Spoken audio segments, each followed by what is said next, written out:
Hello, welcome to the live reality games podcast. Oh my gosh, I just realized the reason why.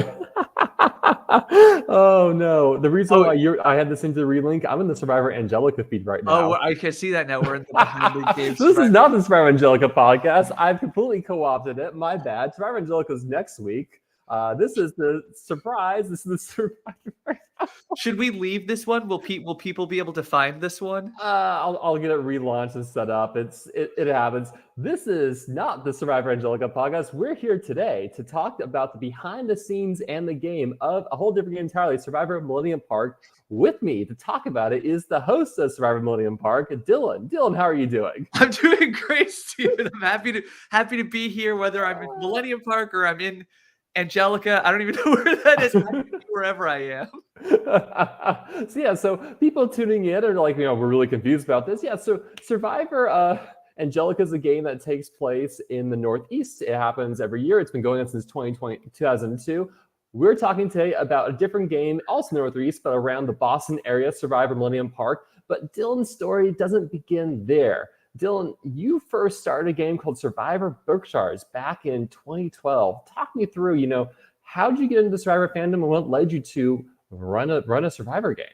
Absolutely. So I think like many people who produce these games, obviously huge fan of Survivor, started watching with Survivor Gabon, fell in love with it immediately. Just the whole concept, the game of it, the show of it, loved every part of it, but sort of had this, so I would have been like 13 when I started watching. And I think immediately found out that there was like an online component to it. I found an early LRG called Survivor Bush, which I was obsessed with. I thought it was so cool that people could like do this.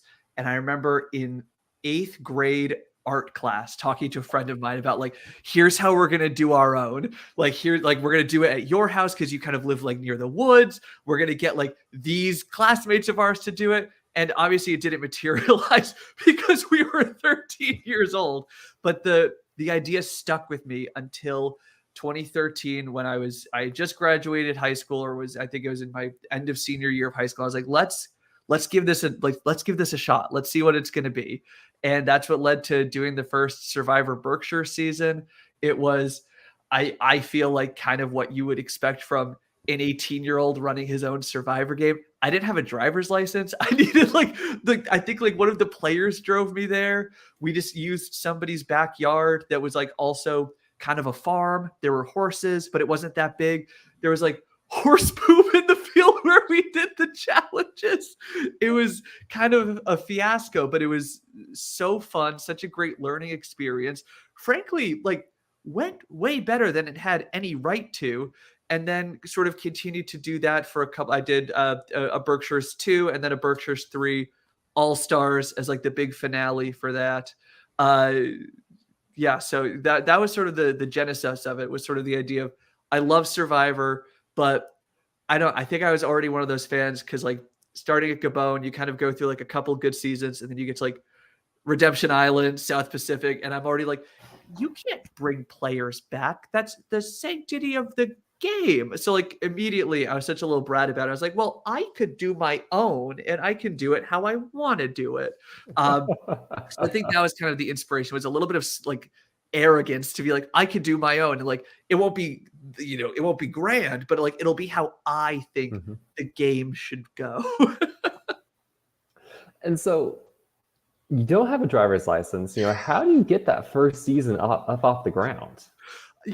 I actually found I stumbled on it in my Facebook memories a couple of weeks ago, and I was like, oh wow, that was 10 years ago that I was like first posting about like, hey guys, like I have this idea. I like the show Survivor. I don't even think I was willing to say that I like the show Survivor because I found it like a very like private, like embarrassing, nerdy passion of mine to be so interested in this show that I didn't know anybody else who watched. So I was like making these Facebook posts that were kind of like, hey guys, I kind of have this idea if anybody wants to be part of it, but it's okay if you don't.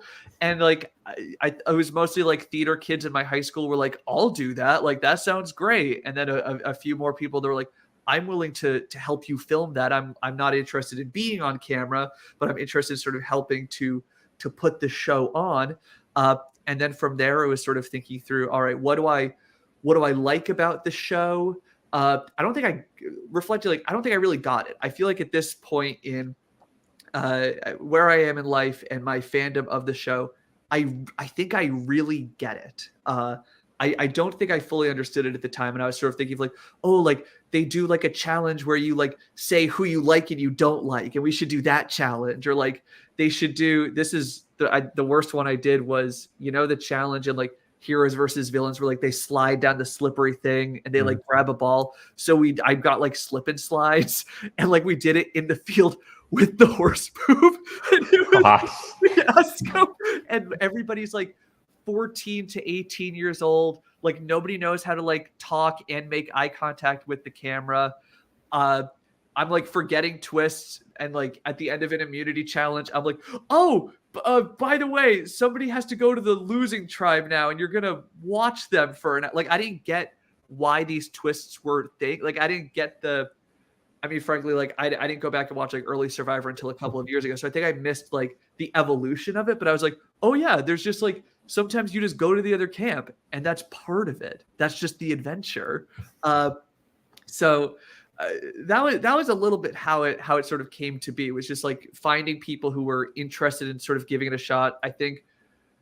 I think one guy had seen the show and he ended up winning, which I feel like is kind of the theme for my seasons, is generally the person who knows it is going to win, which maybe there's something to be said that, oh, this probably means the most to them. So that's a nice ending for them. But that was kind of the genesis for the first Berkshire season.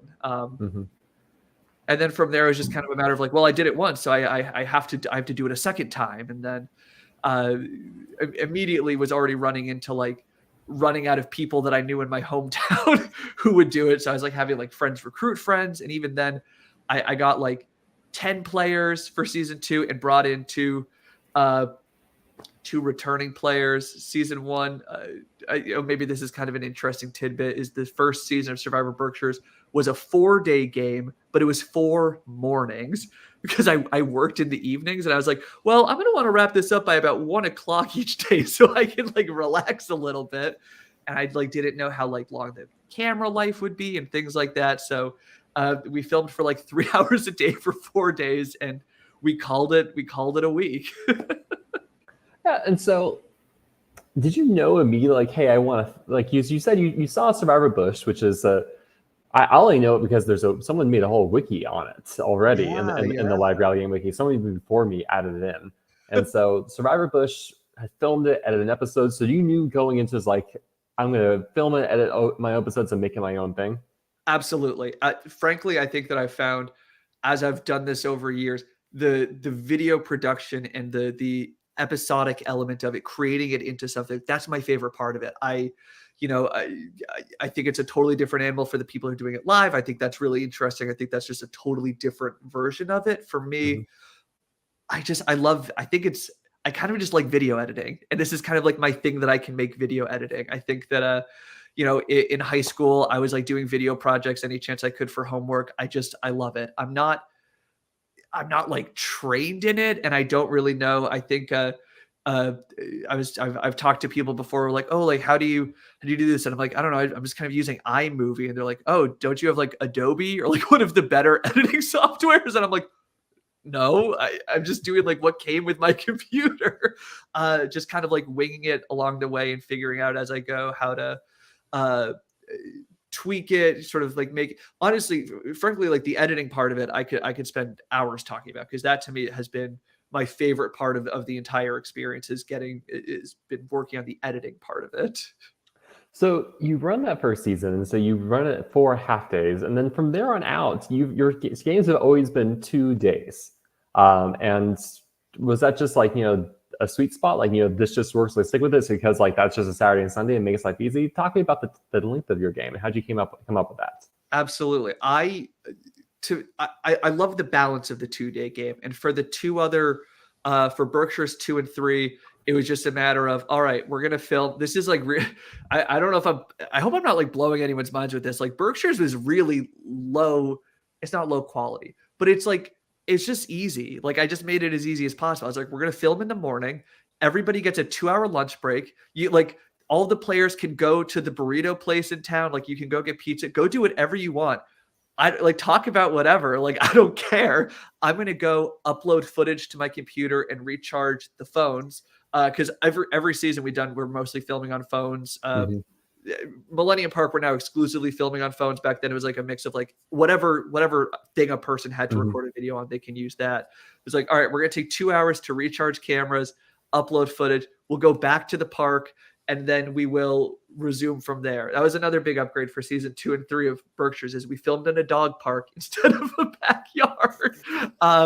But that it was sort of a matter of, I'm not really interested in doing an overnight game. Even Millennium Park is still, you show up for the day. Now there's a lunch break in the sense that like we'll feed you lunch at the park, but nobody's leaving for 2 hours to go walk their dog or do something else. Everybody's at the park for the day. You go home at night.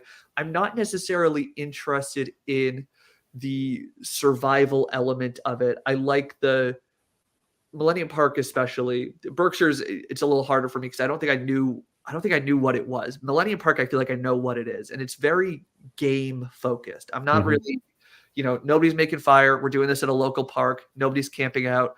There's a lot of like, hey guys, like don't mess with the nature. You're not building shelter. Don't break things, et cetera, et cetera.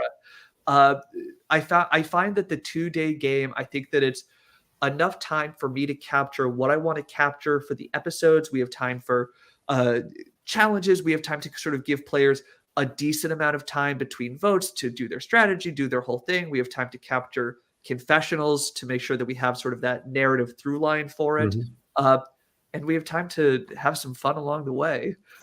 So I've had people talk to me, as we're sort of thinking about what Millennium Park 3 could be, if it's going to happen. It's like, oh, do you want to do a longer game? Do you want to have an overnight component of it? And I don't know. I don't want it to be like I'm holding myself back from like trying something new, but I just feel like I just like the 2-day format of it. I feel like it's not too big of an ask that like, I guess here's what it is at this point in it. Because I'm jumping over the timeline a little bit between Berkshire's and Millennium Park. But I think where it is now is I think 2 days is enough time that any person would commit to it, to giving it a shot. I think once you get longer than that, you get people who really want to be a part of it. And I think that's great. I love getting people who like, this is what they want to do. Like they want to play Survivor games. They want to give it a shot and put their strategy to the test. But I also like people who are just like, I don't know. I know Dylan tends to like show me a good time. I guess I'll try this thing that he's advertising on his Facebook. So I feel like 2 days is sort of a sweet spot. I warned you I was going to ramble. It's a ramble. No, because I want to dig in this a little bit more, because when I spoke to Casey Winecki about Survivor Millennium, one thing he said that really stuck out to me is like his view on, let's say challenges. And he said, for a long time I viewed challenges as not really necessary to the whole game. It was just like, let's just go award someone immunity and move on with life. And for me, like I feel you're kind of having some of the same philosophy, that for you it's the social play.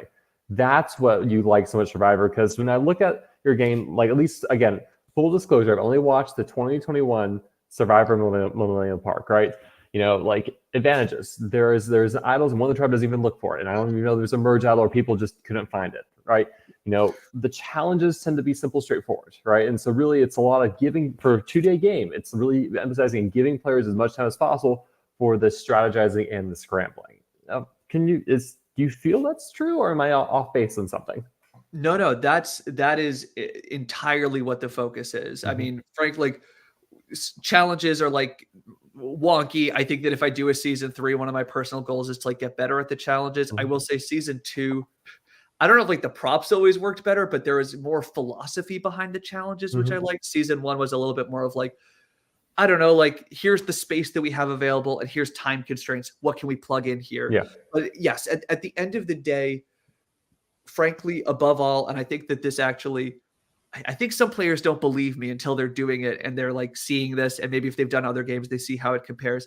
The emphasis is not even the socializing and the strategizing. The emphasis is entirely on the television product of it. I view Survivor very much as there is a game called Survivor and there is a TV show called Survivor.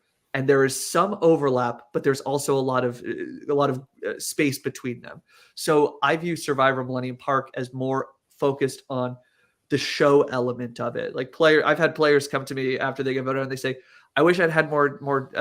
I wish you had pulled me for so many confessionals. And my answer is always, but wait till you watch it, and you're the star, and we get like a really satisfying narrative because we took the time to capture your feelings in the moment. So that being said, I think if I were to rank it, it's like the TV component of it, the social strategy component of it, the challenge component of it. I'd really like if we do it again to enhance that challenge component of it. I think, at the end of the day, there's a lot of things that are important to me. Like, we're not going to do anything that is so physically strenuous that like somebody could potentially be hurt. I'm not really interested in like, oh, it was so crazy, like somebody twisted their ankle trying to get the challenge done. Like that's not what we're going for. If somebody got medevaced from one of my games, that would be an absolute fiasco and kind of a marvel of human ability. So I'd say when it comes to the experience of the weekend, the focus for the players is the strategy, but the focus for me is what are we capturing? What are the stories? What's the television version of this going to be? If that makes sense. Yeah, and so that's really interesting. So for you, like the TV product is paramount. Was that always the case both for Berkshires and later on Millennium Park, or do you feel in Millennium Park that's been more of a focus? I think that it's a focus in Millennium Park because it wasn't a focus in the Berkshire seasons. I can think of I'm a little notorious. I mean, I say that I have a couple hundred views, but for the people who I think like Millennium Park, they know it's short episodes. You can binge season 1 in an afternoon. It's 4 hours long.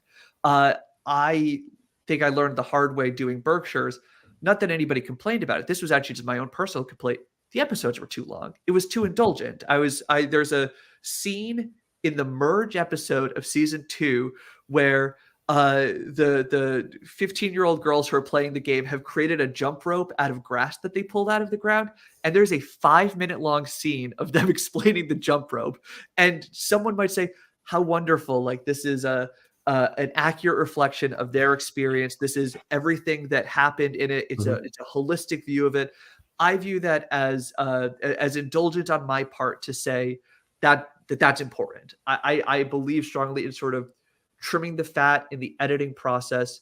I think sometimes I've had players who feel like I cut a little bit too much. I think that's probably a valid critique, but I'm always thinking about what's interesting for the audience. And I'd kind of rather put forward the most interesting possible episodes that are a little bit shorter, maybe a little bit more straightforward. I think that for Millennium Park 1 specifically, I was feeling very inspired by like old school Survivor, where like things aren't necessarily spelled out for you in the edit. Sometimes we're just sort of leaving like little breadcrumbs for the audience so that when they see who goes home, they either they talk to somebody about it. They sort of have that water cooler banter of, oh, well, don't you remember this moment?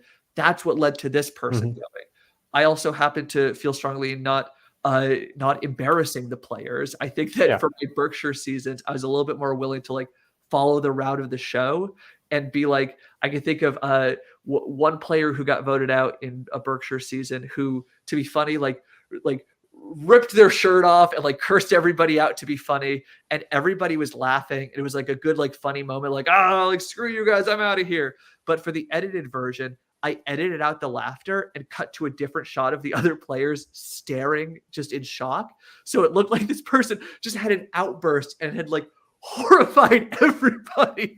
And I don't do that anymore. I'm gentler with the edit. I'd honestly rather have an ambiguous and maybe even confusing edit than have an episode like, here's why this person blew it. Here's why this person sucked and deserved to go. I think the only time I've given somebody an intentionally bad edit would have been like Millennium Park season, like the season you watched episode 1. My buddy Zach had kind of a rough start to the game, so I gave him kind of a decoy boot episode for the first episode, because I was like, I don't need to do a whole episode about like why the actual first boot goes. Like she was out soon. I don't think she loved the experience. I don't need to like make a whole like, and here's 30 minutes of why you lost. I'm like, we're gonna do an episode of like, here's how Zach might have lost, but he didn't. And now let's see how he sort of picks up pieces from there. Does that make sense? I don't know if I'm answering the question. So I want to pick your mind on something. So are you following season 45 of Yes, Survivor? I am Okay. following 45. Don't Yes. spoil the last episode. I haven't watched it, but one of the big changes this season is the moving from 60 minutes to 90 minutes. In your mind, given your editing style, is this bloat or is this enhancing the storytelling? I think it's bloat. I think it's, I guess here's my caveat is I think it's generally bloat in the sense that why do you now need 90 minutes to tell what you could previously tell in 60 minutes? Why is it that episodes from 2000 to 2000 whatever, in the early seasons, why do those hold up so well in a way that newer episodes and newer seasons don't? What changes have the production made? I actually think for the most part, I've enjoyed 45, but I will say like it gets to like 8:50 and I'm like, okay, like can we start to wrap this thing up? To me, it's a little bit, I think where the issue lies for these particular 90-minute episodes is there aren't enough inciting incidents. I don't know if I'm using those words correctly, but basically I think it was episode 5 of this season. They vote out, after they voted out Sean, they voted out, from the Brando. They vote out Brando. I thought that episode was very boring because we had it like 50 minutes before the challenge and then the challenge. And then they throw in a summit and they throw in a scramble before tribal and they throw in a tribal. And to me, that was bad pacing because we have a lot of time where players are just speculating about what could happen if they lose. And then we finally get to after the challenge. So generally, I would like them to just do better 60-minute episodes. And I think to be smarter about where are they spending time. I don't know. What do you think? Have you enjoyed the 90-minute episodes? I felt like the 90 minutes have been very important to let the show breathe because I felt like with the 60-minute episodes, which is 42 post ads, right? I felt like the show wanted to do a lot, and in doing a lot, it was making sacrifices to have a lot. All right. And so what do the sacrifices be? It means you have players who are under edited, where it's like it feels bad walking into a merge saying there's 12 players in this merge and 8 of them don't matter. Right. And I feel like this season it's much less so. Right. And who knows, maybe the ending will have to then go post justify how the airtime shook out and stuff like that. But at least in my opinion, the way they were using their 60 minutes beforehand, because they wanted to add stuff to the game, which I don't think is a bad thing. It just eats up screen time and therefore change where they could spend the time. I completely agree with that. To me, it's a little bit like thinking of, the last 4 seasons. I'm less concerned about number of advantages and I'm more concerned about number of minutes spent on advantages. I think that when we have these things that are taking up so much time where we're talking about rules and we're just getting into like and if you do this you have to do this and the way to do this the legalese of it all. Exactly. That's where they kind of lose me.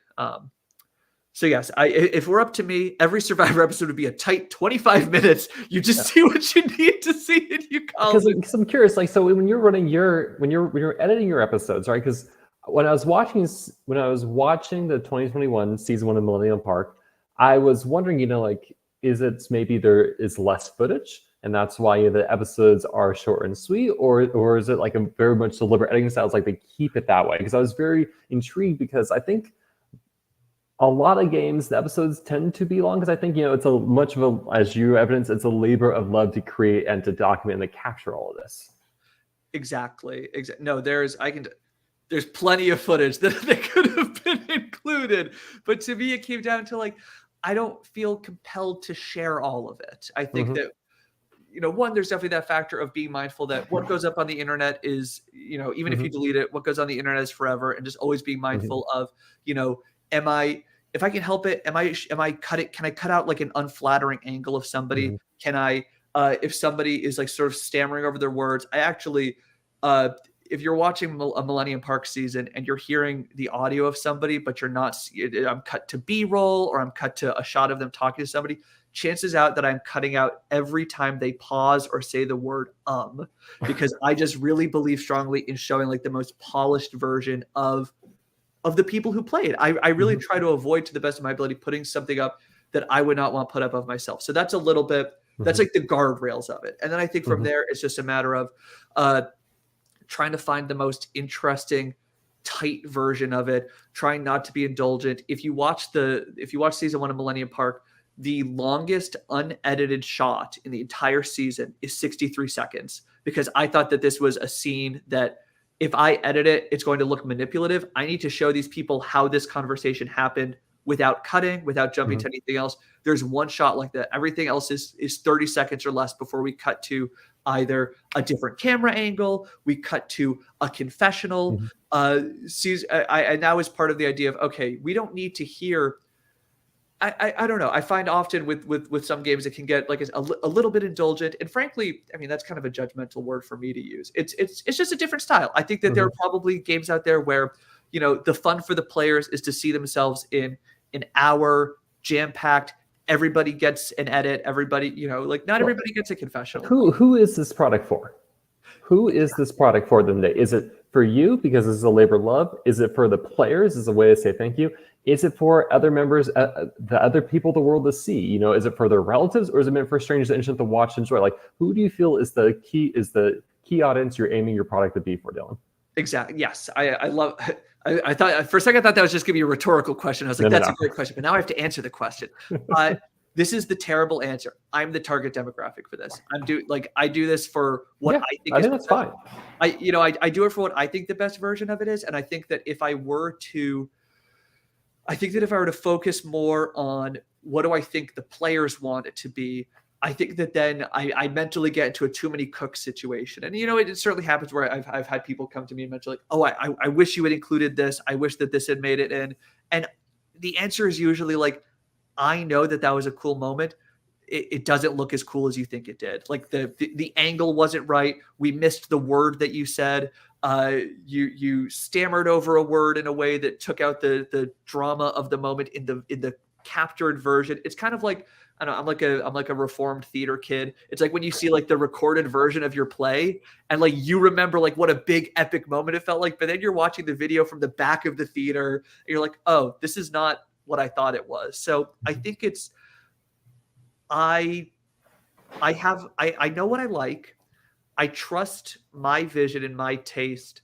And I think that by sticking to that, I'm putting out a product that the players are ultimately happier with than I think if I was compromising that to say, I'm going to show, a longer, more bloated version of it. I could be wrong. I think that there's probably a fair argument to make that I cut too much. There's definitely scenes that I look back and I'm like, wow, like, did I really need that episode to be 30 minutes? I couldn't have put in one more 2-minute scene that would have been great. But it is what it is. I was really committed to not having any episodes over 30 minutes, but then season 2 we started adding like some like fun twists to it. That kind of season 2 is a whole different animal. I thought there was sort of an interesting shift to focus in the game. The game became a really big part of season 2 in a way that it wasn't in season 1, where I feel like we had to dedicate more time to sort of like what's happening, what are the players doing in season 1. I love that we spent like 15 seconds on like the red team talking about like TikTok videos that it's not it's not that they weren't talking strategy, but I was like, it doesn't matter like what they're talking about. Like I want to show that they were like having a good time and enjoying each other's company. So I don't know. It's a little bit just deciding like what do you think is going to be the most interesting version of this when people watch it 5 years down the road and they don't have the context of what it was actually like, and do they remember it, and do the episodes make sense? Does it make sense without having seen the full unedited footage? It's a question of storytelling, right? You have a story you want to get across, and for you, it seems like, how can I get the story across in an efficient manner, right? Yes. It's about being ruthlessly efficient and thinking through, all right, if I show scenes out of order if I have to, if it kind of like makes more sense to show it how it didn't actually happen. US Survivor does that. Exactly. I believe very strongly in like it's not a documentary. You have no responsibility to the audience to portray it accurately. You portray it interestingly. So if you watch the postseason interviews, there are players like clarifying like, Dylan, that like that was my move. Like I was the one that told that person that. I'm like, yeah, but like I didn't have a good shot of that. So instead we cut to this other shot where we remove the audio of those two people talking, but we heavily imply through confessional what they're talking about. Sort of like thinking through like, how do we kind of like make it a little bit more creative to focus on like saying the storytelling element of it. And jumping a little back to, like players' expectation versus what is shown. So I'll give a fun example. So Surviving Bloomington, I played this past year. I was really stupid. I wore shoes that fell apart during the game. And so like challenge one happens, one shoe breaks apart, next day the next shoe breaks apart. And so I am duct taping my shoes to get the hold them together. And I'm like, for me, I'm like, I've kind of wanted to be part of it because it was such a stupid thing for me to do. It just like, I am a mess in that game. But at the same time, it's like, does it add? Does it matter? I don't know. I'll be really curious, when Casey edits the season, like how much is Steven's stupidity going to be on display there? Because very much like you, he says, my goal is to never show a player in a bad light. But for me, it's like, it was just so like absurd that I'm like duct taping my shoes together in a game. You're like, what am I doing to myself? Exactly. And I've had players, I had a player in season 2 who I think he was a little bit anxious about how he was going to be portrayed. Essentially, I think he targeted an ally in sort of a vague way a little bit too early. Ended up that the rest of the alliance goes against him. They jumped on like a moment of him saying, I'm a little anxious about my position in the tribe. What do we think about voting out this person? And the rest of them shut it down. And then they vote him out the first chance they get. And he had texted me. I think that he was a little bit concerned about, all right, am I going to get the dodo music? Like is Dylan like, it's not hard. Like, it's kind of funny when people like take Survivor seriously, because what we're seeing is so heavily edited and we're so manipulated as an audience. Like, it's not hard to just take any footage of a person and make it look like, they're awful, like they're incredible. Like, it's not hard to do, but I tried to be, I was like, no, like this guy he just made like a simple mistake. If he had said what he said to any other player in the tribe, they would have been like, oh man, no, don't worry. You're good. And it wouldn't have gone anywhere. He just chose the one person that was like, why are you targeting our allies right now? So I believe I try to the best of my ability, kind of show it from their perspective, kind of give it like a more, just like a gentler view of it. Like, I don't know, like I don't need somebody's like coworker to find this and be like, oh my God, Greg looks so stupid in this Survivor game. Everybody come see it. Like, I don't need anybody to like regret that they did it, unless like, I don't know, they like got voted out and like had a bad time because of it. I don't need them to be like, oh great, like now I'm going to be publicly humiliated by Dylan, Yeah, no, and I agree. And I think that's really important that, like we're given that the goal of this is a film product, and the film product is something that you are making for yourself, because again, this is your time and your energy you're investing into, right? I don't think any of us would be comfortable if we were like, we're going to look bad in a very public forum as a result. Exactly. By the way, Justin is seeing the crown to you being the best host in Massachusetts. So to take that and never let him forget that. Justin, you and I can share the crown, my friend. I'm so happy that there's like multiple games happening in Boston. I think it's crazy that like Justin and I are both hosting games in Boston with such different flavors, and that people could do both. People could do one or the other. I mean, we've had people play both of our games and like have had wonderful experiences. I played Justin's online games during the pandemic, and I was a perennial pre-merge boot. But he kept bringing me back like a court jester to like dance before the king. Hi Justin, it's good to hear from you, man. Hope you're doing well. Because I've watched Justin's Outlast season 1. And I was very curious watching your Millennium Park season 1. I was like, oh my gosh, is this Kim's origin story? here we go. Exactly, the origin of Kim, one of the great, badass LRG players. And so I want to talk I'm very interested in the video editing process, because that's such a big part of the series to you. Sure. Like, how long does it take to edit the season? Is because you are like condensing it to like a 25-30 minute episode, it's easier as a result, or it's hard to make those decisions to condense it? I love this question. It takes forever to edit. Season 1 didn't take me so long because I had like kind of a cushy job, and was like, well, nobody's emailed. Like, it's a Friday at like 11 a.m. Nobody's emailed me yet, and nobody's going to email me. I guess I'll edit. And now I have kind of like a real person job. So I'm too busy to edit during the day. So season 2, I was editing from like, and before we even get to editing, I'm pouring over footage. The way that I do, I'm like organizing footage by like, I think it's the hardest part is knowing what your footage is to begin with. Exactly. And trying to, there's also I don't watch all of the footage until I'm editing it. I watch 3 seconds to figure out, oh, when did this happen? Great. Put it into the folder for like day 2, afternoon, episode 9. Other than that, I'm kind of just watching as I go. I'll take all the footage from like, okay, this camp before the immunity challenge. I'm going to watch all of that footage to get a sense of, okay, what do I think really happened there? And then I'll watch the confessionals to be like, what's the story here? What are the narrators going to tell me is happening? Generally, when you're watching Millennium Park, a lot of it is the confessionals. I think that generally camp footage is best for B-roll or just to sort of introduce a concept. So we might have 10 seconds of a conversation between 2 players, and then we're going to cut to one of those players sharing their real perspective about it. Generally, the audio is better. It's just a little bit easier to sort of get that real, and then you can kind of cut between it. Anyway, it takes a really long time. Like I said before, if a player stammers too much in their sentence or is taking too many pauses while they're talking, I'll edit that out to the best of my ability. If I can create I think it was the merge episode of Millennium Park 2 the night before I went live. I noticed that I left an in a conversation where it was just a matter of like, the clip started with an so I could have just started it half a second later and removed that I was so annoyed at myself that I almost took it down to like re-upload, and it's like a 30-minute episode, so that would have taken like over an hour to like fix. My wife was like, nobody cares about that but you need to relax about that. And I was like, okay. And clearly I haven't relaxed because I'm talking about it. I mean, postseason, did you go back and re-upload and fix it? If I could, that didn't even occur to me to like go back and do it afterwards. So now maybe you guys will see next time you go to the Millennium Park page that episode 6 will be a second shorter than it was before. So no, I just, that to me is the part where it's like, this is the finished product.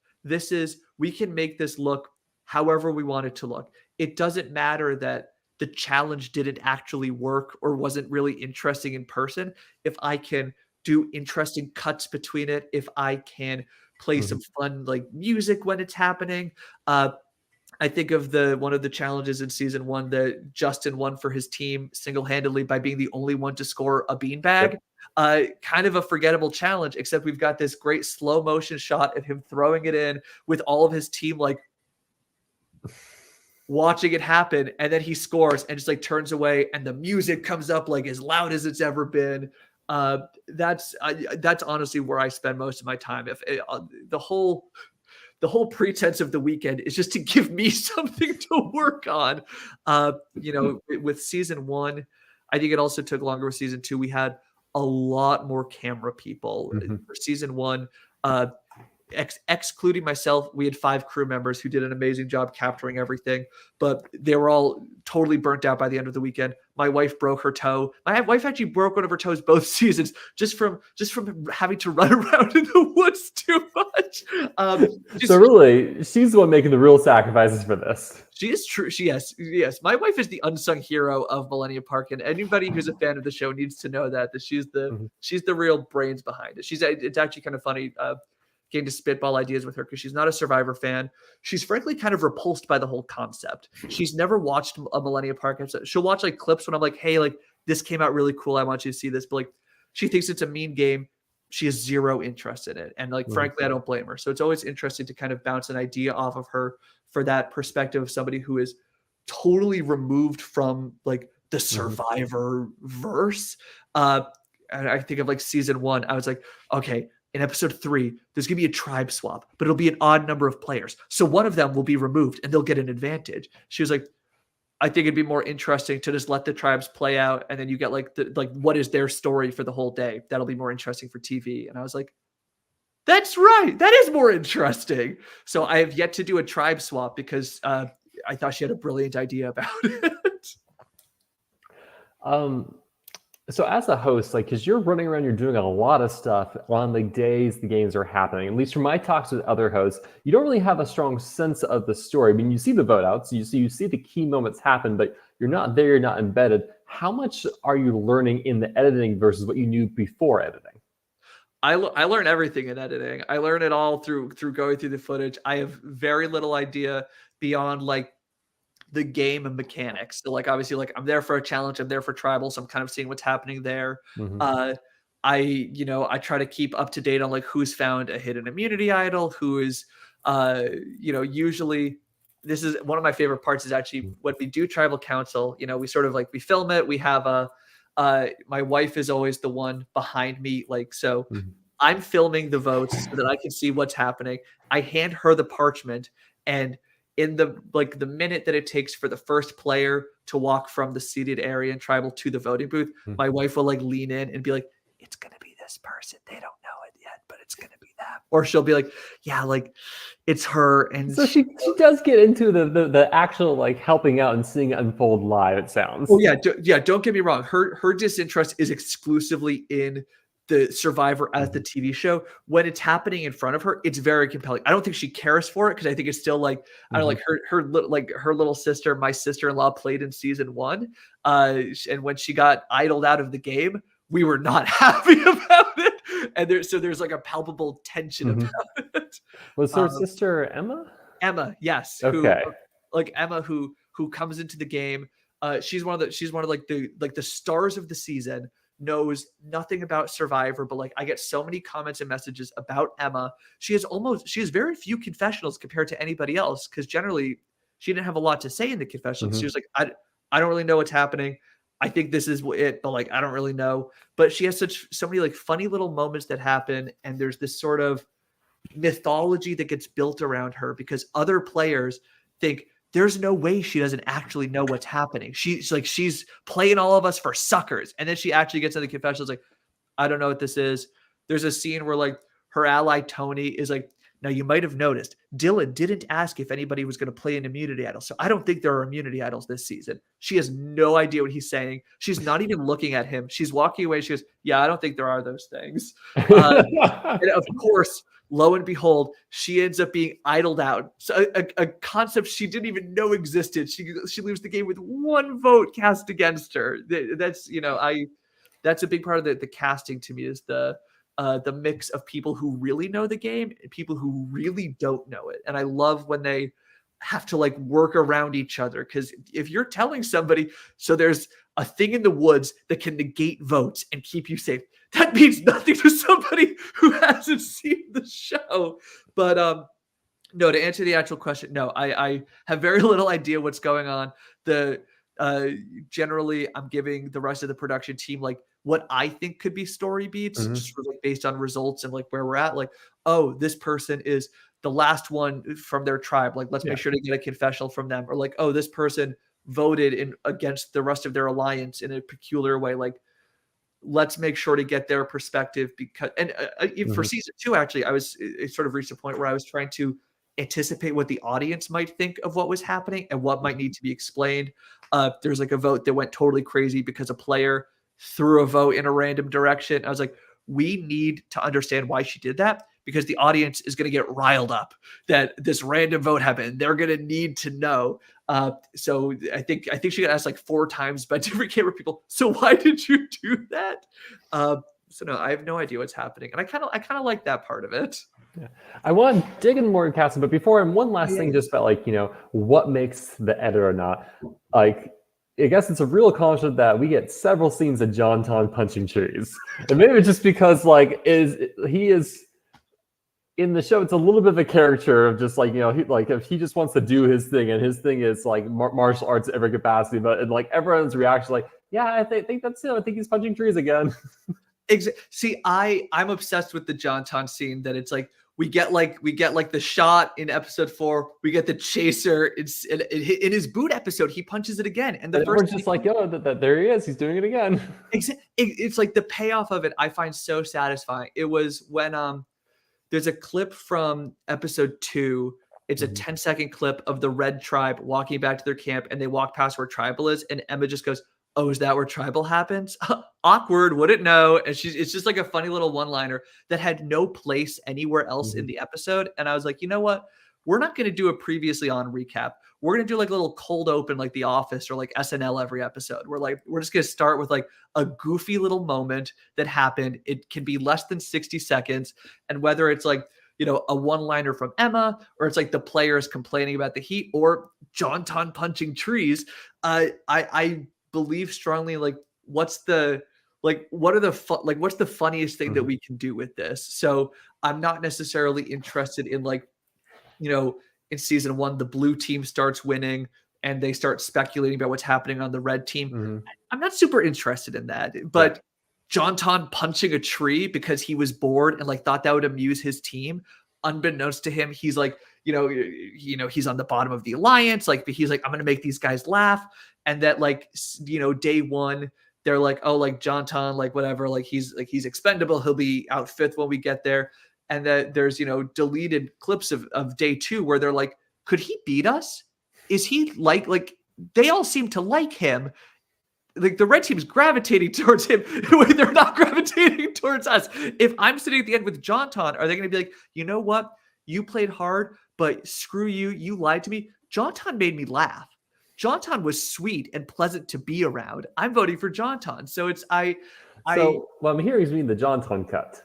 we need the John Ton. If you go to the Instagram page, there's like I made a music video out of John Ton. He's just got all these little one-liners and like these little moments where he just like, I was at John Ton hosted me and Zach at his house the other week to marathon season 1. We never watched it together. And we always like text like these little jokes about it. So yes, John Ton's like the character people talk about. I had like coworkers come up to me like thinking he was like the villain of the season. They're like, oh, like that John Ton, like you love to hate him. Like he's always up to something. And then he gets voted out because he's like honest with somebody. Like somebody, he talked about this in his post-game interview, is all weekend, nobody asked for his input on anything. And the one time somebody does, he spills the beans about the secret plan because finally somebody cared what he had to say. And it's, there's like a tragic element to it. Yes. What's going to make the edit is like, what's going to make me laugh? What do I think is going to make people laugh? And I don't, like I said, I don't necessarily feel the need to be like, here's the 5-minute strategic conversation. I feel the need to say, all right, here are these two people talking. Here's what they're talking about. Let's get to a confessional where one of them says what they talked about. Great. We'll go back to them wrapping it up. Super. Fantastic. Keep it moving. Keep it moving. So to think a little bit more about casting, how much are you looking to draw locally versus out of town? You mentioned that your seasons have a mix of both, people who are super fans versus have never seen the show. And there's that tension between the gameplay as a result of people figuring out the first time versus people like saying, hey, I've watched this all my life. I maybe played a game or two. I know what's going on. Because one thing I loved that I thought was really fascinating about that you kept in that final tribal council was, the winners kind of saying, both the two members in the final tribal council, Justin and Tom, kind of are saying like, this is what you should look for in a winner. And Justin kind of says like, you should be looking for this. This is how I would grade the criteria. And what's fascinating about Survivor Juries is like, you can just have whatever criteria you want. But yeah, so talk to me about the casting and what you look for and how you bring these people together.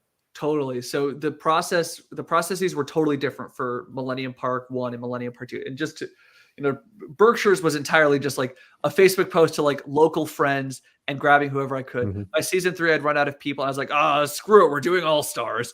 For Millennium Park 1, before I was even willing to like publicly announce that I was doing it, because again, like a little bit embarrassed by how much I like this, I was just cold messaging people who I legitimately thought would enjoy the experience and would have fun with it, whether or not they were Survivor fans or not. I wasn't particularly concerned. I was finding people that I thought would be interesting to have on the show.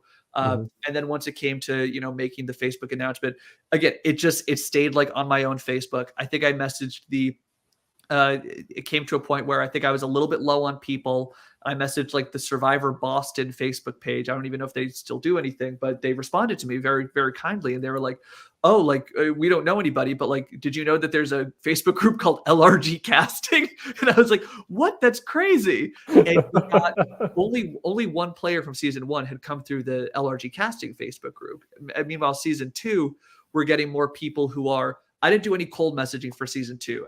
For season 2, my philosophy was a little bit more, there's something sort of embarrassing to me about like asking somebody to play, and not in like this game is so great, you should be asking me to play, but just in like it's a little vulnerable to say to somebody like, I'm doing like this project that means a lot to me, and I think that I would like you to be a part of it if you're interested, because they could say no, and then it's sort of like, oh, sorry to bother you. So season 2 was all applicants. We got about like 50 people in the mix from, people who were legitimately applying to people that were like, oh, like I'm interested. Like let's chat about this. And again, it was sort of, the philosophy I have with casting is I'm not necessarily interested in conflict. I think conflict's automatically going to happen. So I'm not necessarily trying to cast for like combustible personalities and like Mhm. people who are going to hate each other. I think it's much more satisfying for this, which is why I could never work in real reality TV, right? But for the purposes of this project, I love the feeling of like, this is a board game night stretched over a weekend. You're going to come and you're going to meet people who you otherwise wouldn't have gotten to meet. And you can work with them. You might form friendships. I've had many players who like keep in touch well after the game, and they just hit it off and become friends. And then I see them wish each other happy birthday on Facebook. And I'm like, oh, great. And there's like, I like when there's like a little bit of rivalry, but not outright tension. I think that's I haven't really watched a ton of other LRGs, but sometimes I see clips where it's getting really tense, and like there's like people just like shouting, and I'm like, that's not it. So like it's life or death, right? That's what these games are. Yeah. And I think, in the casting process, I try to get a feel for like, okay, if you get voted out, are you going to throw a fit so bad that it ruins everybody else's good time? If you're taking it that seriously, I hope you have a lot of fun in other games. I don't think you're the right fit for this. I think that the focus here is less about let's see strangers hate each other and more let's see strangers find that they really enjoy meeting each other and really enjoy getting to know each other. I think that if there is a season 3, I think I'm probably gonna bring back a little bit of like the cold calls and like trying to reach out to some more people that I know. I think that that was there's sort of a different feel for season 2. I think because I knew fewer of the players personally. I think a lot of them like I had at least met, and like they're like I said, oh, you are a friend of a player from season 1. So like there is a connection there, but I had a harder time having so many players who I didn't know as well. Honestly, just because it kind of came down to like I didn't feel like I didn't feel like I knew what they were trying to get out of the experience and what they were looking for from it. So when I greet a player after they've been voted out, when I don't know them at all, I'm sort of like, hey, sorry that happened.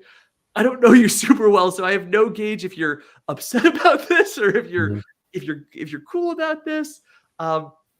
So just trying to continue to find that balance of like people who like this matters to, they're gonna, they want to be a part of it. They're excited for it, but also people that are excited for it in the sense of like, yeah, I don't know, like I worked with Dylan and I were coworkers 6 years ago, and now we just follow each other on Instagram. But like this thing he posts, it looks like he's having fun, and that other people are having fun. So let me give it a shot. Can I brag about something for a quick second? By all means. I want to give a shout out to the season 2 cast. I cast those players 3 months before the game, 0 dropouts. We went 3 months, not a single person dropped out of the cast. And from what I've heard from other games, that's a little certainly unheard of for mine. I was casting people from Millennium Park 1 up until a week before the game because I was like, getting people who like, hey, I had a thing come up. Sorry, Dylan, I guess I can't make it. So I've always appreciated that about the season 2 cast. And I don't mean to like talk badly that because I knew fewer of them personally, I didn't like it as much. But it really, when season 1 has my sister-in-law in it, obviously I'm going to be so much more invested in that arc than otherwise. So I think that for season 3, I'm going to need to find a better balance of like, how do I find the people who are from the LRG community and want to give this and like have heard of Millennium Park or maybe haven't heard of Millennium Park but want to give it a shot, and then people who just want to give it a shot. And I think part of the question was also like out of town versus local. I will say I always have a little bit of a hesitation with casting out of town, solely for the matter of because we don't have a space booked. We don't have like precautions in place. Like if it rains, it rains the first, like if it's going to rain the whole first day, we just have to cancel. I'm not running a game in the rain. And I'm very like upfront with people, and everybody, like even out of town people are like, I'll still do it. I'll come to Boston. I don't care. Like I'll do it. And I've had players come from New York, but that's about as far as we've ever had players travel for this. And I've kind of given them the pretense of like, look, if you're coming to play this game, there is a non-zero chance morning of I'm sending you a text saying, guys, like a storm's rolled, like we can't safely do this. We're not moving forward. And then you just spend the weekend in Boston. Like, are you prepared for that? And they always say like, yes, I'm game for it. But it's I can think of a couple instances where I've had like a person in the casting pool, maybe like on the younger side, like kind of college age, who's from out of town. I'm like, I can't really in good conscience say like, yes, book a hotel room, come stay here, like come do this, with the chance that it might not happen. I think that I couldn't do that. I couldn't set somebody up like that, I don't think. Talk me a bit more through the decision to not run a season of the weather. Like, are we talking like light rain or like, actual storm kind of rain? Like, what level of like weather would leave the game being canceled? I think it'd be like heavy rain for multiple hours. I think that the way that I have the schedule built in, if like a light storm rolled through or like it rained for a little bit, like we could potentially like, hey guys, like we're gonna sit out in the cars for a second, let this dry out. It's honestly just a matter of like, for safety reasons, like the space we're using is already kind of precarious. We're like on hills and like in the dirt. I don't think it's really well equipped for people to be walking around on wet surfaces. People are using their own personal phones to be filming in. Like I can't in good conscience say like, oh, like hold your phone out and be like filming in the rain. So it's honestly just a matter of like, for like logistical and safety reasons. I think for Millennium Park 1, there was supposed to be a little bit of rain on day 1, which we were all kind of hoping would happen because it was like over 90 degrees the entire weekend. Everyone's talking about hot and bugs in that season. Oh yeah, you could see like I look terrible day 1 because I'm like, from minute 1, I'm sweating through the shirt because I've already gone up and down the hill like 4 times to like get things ready before we even start filming. You don't really get to see the hill though, because you've edited most out. Because one of the things like I realized from watching is like, I don't like, because I Googled, I was like, this is a big park. And like, I don't have a sense of the space from just watching the episodes. It's like a 20-minute walk could you hold on 1 second? My wife is locked outside of the house. She just texted. Bear with me. Yeah, we have an emergency issue where Dylan's wife is locked outside. All right. Again, thank you everyone for tuning in. Again, apologize for the mix-up with launching the Survivor Angelica version instead of the Survivor Millennium Park, but that's okay. We're doing well. We're killing it tonight. We'll get everything renamed and fixed up afterwards. Exactly. So no, the hill there is like the issue is like when I was like spacing out the location, I was like, well, for me, this is a brisk 10-minute walk because I'm hustling as fast as I can. When you get like a group of like 14 people walking up it, it's like a 15-20-minute walk. So like season 1, like the schedule is all thrown out of whack. And like, I'm like having them do like multiple back-to-back challenges, like up at the top of the hill for no good reason.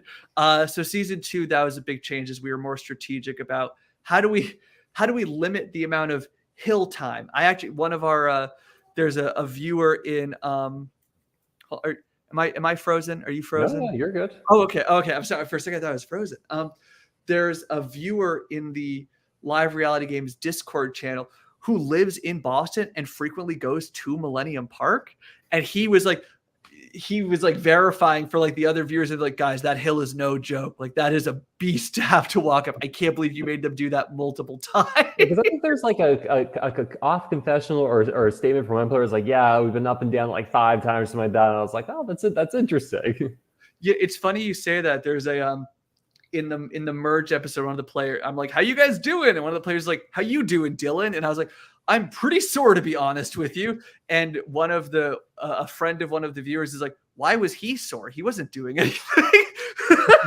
Because they don't see the running to the top of the hill, running back down and be like, oh my God, we forgot a prop for the next challenge. Well, we have to go back. I think I definitely think if we were to film a season 3, I don't know that we'd film it at Millennium Park again. It's like a beautiful space, but it's not really well equipped for something like this when you do have to go up and down the hill so many times. But then the issue becomes, well, I named this thing after a specific park. What do you call it if you don't do it at the park? Yeah. So maybe I'll film it somewhere else and I'll just call it Millennium Park and like I'll just pretend that we filmed there. One more question that I want to get on the naming of things. So in terms of weather, so let's say you have weather and it rains out the Saturday. Do we just shift it to next weekend or just say no game this year? That is a question that keeps me up at night. And this is my warning to like other aspiring hosts. I I have such bad like recurring nightmares about like the things that could go wrong. Like actual like we'll wake up in the middle of the night. This isn't a joke, people. This is like real life. Like really, it's like a stressful thing to think about. But I think that what I had been thinking the previous 2 seasons is if it rains, like I think it's just a matter. And again, if it's like all day Saturday, it is going to be torrentially downpouring. This isn't like we're going to wait it out in the cars for 30 minutes. We're going to pause and like let it roll through and then we'll adjust the schedule. This is like we're losing a day. I kind of think it's just a matter of like, all right, we're like, everybody go home. Like I'm going to be in touch. I'm going to collect people's availability and try to figure out like, all right, like what's the backup plan here? I've knock on wood, 5 seasons I filmed 0 rain. It's never rained during any of my games. I've been very fortunate. For the 2 Millennium Park seasons, we filmed kind of like in the middle of August, which has been terrible because it's always 90 degrees here. And starting Labor Day weekend, it's Labor Day weekend. That's at the start of September, right? Yeah, That's all right. Somebody check the calendar. When it gets to that weekend, the park is totally occupied every weekend by like children's programs because now school is in session. So I kind of think if we hadn't gotten it to work, I think we just would have been out of luck and we've been like, okay, guys, like, sorry, like we'll try again next year. So why not one day it? Would you be willing to do a cram one day Sunday, like dawn till dusk? We're going to make this happen. Because other one games do it. And it does look brutal and it does look like it can end like late in the evening, but would that be a potential? I'm dying to chat with the host of Survivor Philadelphia because I know that game is a dawn till dusk, and that I'm mystified by that. I'm like, how on earth? Like, how do you pull that off? How do you make that happen? And I think like I can think of like for season 1 of Millennium Park, it was required that we took a break. Like the cameras were overheating because it was 90 degrees. Like there's so much that's out of your control, and I think that there is a part of me. I think if I planned for a 1-day game, I might be down for it. But I think to have to make that adjustment the day before, I to be honest, like maybe this makes me like a quitter. I don't know. I think I'd rather walk away than make the shift last minute. I think that I think that would stay with me. I think that like, I kind of beat myself up when things go wrong in these games anyway. I think that if something went wrong, on the 1-day version of it that I planned last minute, I think it would just haunt me, to be totally honest with you. So a recommendation, 2 other games you should look at: Survivor Los Angeles / Survivor Brooklyn. It's the same guy. He just moved across the country. That's a 1-day game. Oh, no kidding. Okay. And then Backyard Survivor in Perth, Australia, somewhere Australia. Yes. So that for its first 3 or 4 seasons was 1 day, then it moved to 2-day. Oh, interesting. And so I think both of those I would recommend either to reach on the host or giving a watch to see how they do it. I know for both those seasons from what I've seen, you go late in the night. It's like you're wrapping up at midnight. It's I would love to check those out. I'd love to chat with the host. I mean, frankly, Stephen, like I'm jazzed that you're doing this because I think that the hosting and producing is can be such like an isolating and like parasocial experience. I'm spending 6 months editing footage of these people. So in a terrible way, it feels like I'm spending time with them. Like now it feels like I spent that weekend with them, but to them, like I showed up a couple of times, told them that they lost, and then they left. So watching these other interviews, I found to be very eye-opening to see like what a universal experience that of the host and producer can be. So I want to bounce back to a point we were talking about before, and that is names. Yes. Naming of series and continuity of series. You've run Survivor Berkshire from 2013 to 2015, season 1, 2, and season 3 is All Stars. Walk me through first the decision to discontinue or to stop. Why was there no season 4? Why was there no season 4? Frankly, just burnout. I think, well, partially burnout, partially being so satisfied with the ending of All Stars that I was like, great. Like, I don't need to do another one. I found somewhere, I think I was like on I made like a Facebook group for each of the games, and I found like a really angsty post in one of them like before season 3, where I was like, hey guys, there's not going to be a third one. Like I'm so burnt out on this. Like I don't really want to do it. And then a month later, I was like, never mind. Like I'm up to do it. We're going to do another one. Like we're going to do one more. So it was just kind of a matter of like, I was a little tired of it. I was kind of like, okay, like I feel like I've kind of seen all this is going to be. For season 3. I'm down to like 10 players. So I'm kind of like, okay, like it's not like I have like a huge casting pool. I'm not really plugged into the I'm like ever so slightly plugged into the online community, just enough to know that it's kind of there, but I'm a little like sketched out of like, oh, like I'm gonna have like my high school friends play a game with somebody I found on the internet and don't really know. It just, I don't know, like it's always a little precarious, I think, trying to like trust strangers on the internet. So it kind of just came down to like, I was like, I feel like I've seen everything that I need to see here. I'll pause there because I feel like I know where the conversation is going to go, and I don't want to like jump ahead too much. No. Take us, well, because the next point is going to be like, you feel you've seen everything, but clearly that's not the case because here we are today, right? And so what happens between 2015 to, I assume 2020 must have been when you're like thinking like, let's get this going again, because 2021 is when you film your first Millennium Park season. So what changed in that 5-6 year period? Yeah. So yeah, it really, and it wasn't even until 2021 even that I was really seriously thinking about it. But I think that there's always like this little feeling of like, oh, but if I did it again, like maybe I'll do it again. Like who knows? Like circumstances change. And I go through a few years of college. I go through a few years like post college. I did host a very, very small version of it for Emma from Millennium Park. Her 16th birthday party was me hosting her a Survivor game for her and her family. Really? Which was supposed to be rigged for her to win, but she got rocked out at the final 4 because she wouldn't betray her ally. So she ends up being the final juror, which sort of adds to the Emma mythology of season 1, because she like tells them all like, oh, Dylan hosted a Survivor birthday party for me, thinking that that's like a very like, again, has never seen the show. She just knew that I hosted it. It was like, oh, that would be fun. So everyone's like, she had a Survivor birthday party. Like she's playing dumb. She knows what's going on. Like she's running the game. So like that, I found that very fun. And it just reached a point, honestly, like playing some of like Justin's online games, and like sort of in the pandemic getting into a few more online games. I ended up winning an online game for the first time ever, which felt pretty, like, you know, go me. I was just like, I kind of just got the itch again. And I think that, you know, having Survivor off the air for, you know, for the 2020 season, I started watching old seasons because I'm like a diehard fan, but like had never watched like the first 16 seasons of the show. So I'm kind of a fake fan. I haven't seen anything from seasons 15 through 26. No kid. Oh my gosh. Okay, well, check out Survivor Gabon. If you haven't seen it, it's pretty good. There's a season 20 people keep talking about. I don't know what's going on there. You haven't even seen Heroes versus Villains? I've seen a lot of clips and snippets. I know how it ends, but like I've never actually seen it. In my opinion, I mean, like, I think it's overrated, but also like maybe if I'd watched it for 10 years leading up to it. Anyway, so I'm watching some of the old school seasons and I'm feeling a little bit inspired by like, well, like that. Oh, that's kind of interesting how they do that. And then I start thinking, well, I was able to do this with the budget of an unemployed 18-year-old with no license and no car, doing it in a backyard in somebody's house with horse poop at it. What can I do now with greater resources? I know a greater number of people from like, you know, I wouldn't necessarily say different walks of life. Like I am who I am. I know the people I know, but people who don't necessarily know each other coming into it. And then I was sort of like, and what if I've done 12 players? I've done 10 players.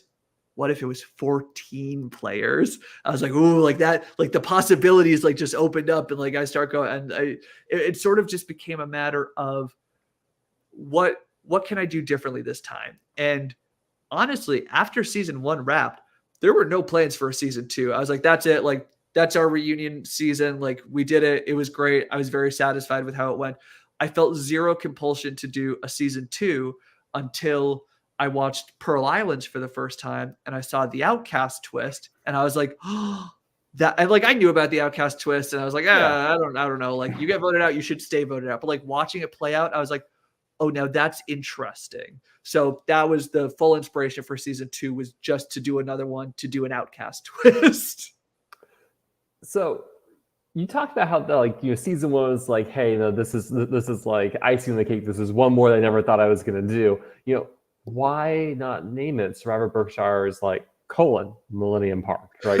I know that technically like Berkshire's is outside of Boston, Millennium Park is kind of closer in Boston. Like they aren't the same geographic area, but it's like rounding enough. Like why not keep the continuity? Why start something different? Talk me through that thought process. It's a great question, and it kind of came down to I wanted a little bit of a fresh start. Like I've unlisted all of the Berkshire's videos on YouTube. So like if somebody really wants to find them, like there are ways to find the links to them. But I was kind of yeah, because I have all the links in the wiki. Oh, that's right, you do. That's so funny. So if you want to watch Survivor Berkshire, go to the Live Rally Game Wiki. You can reach all the seasons that way. If you really got to see, that's why Steve is the great archivist of the live reality games lore.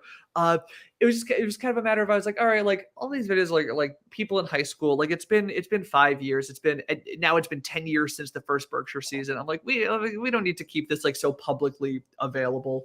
So I was kind of like, let's start fresh with like a new You used the same YouTube channel. You just renamed it.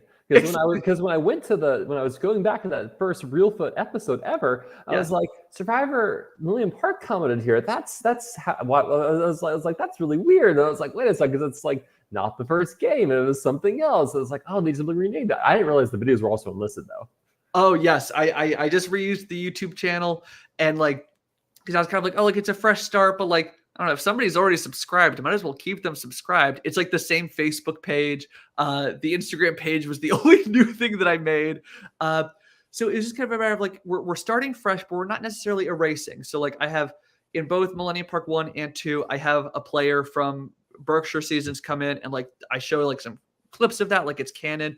I very clearly remember on when I did like the Millennium Park reveal. I think there was like a little trailer I posted. I got a comment from somebody that was like, oh, love to see that this is back. I remember Tom. Tom was great in season 1. I was like, that season aired 8 years ago. Like, how do you remember anything from that, let alone have to be, oh yeah, I'm glad Tom's back. Tom was great. So it was a little bit of a fresh start, but without necessarily abandoning what had come before. I also think I was just a little bit like nerdish about it. I was like, well, technically it's not in the Berkshire, so I can't say that it's Berkshire's 4.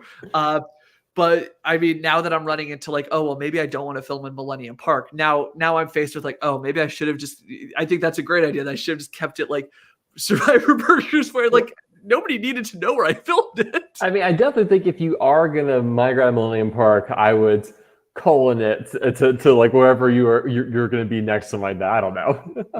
my joke idea, and I tell this to people, like I preface it as a joke with the hopes that they'll be like, no, that's actually good, but it hasn't happened yet, is that I call it like Millennium Park 3 out of the park, and nobody has liked that yet.